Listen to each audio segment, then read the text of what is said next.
Olá, eu sou a Cris Bitsky, personal trainer e consultora da Duterra, e venho te dar uma dica para quem tem crise de ansiedade, crise de pânico e muitos pensamentos acelerados durante o dia.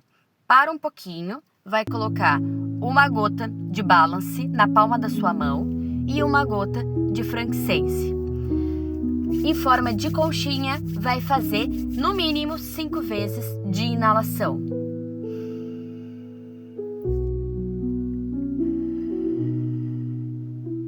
De forma lenta, vai deixando essas moléculas curativas e terapêuticas entrarem na sua pele e enviarem por vias sinápticas específicas a mensagem de relaxamento. Vai modulando o seu humor e você vai levemente se acalmando. É 10 minutos. Um beijo.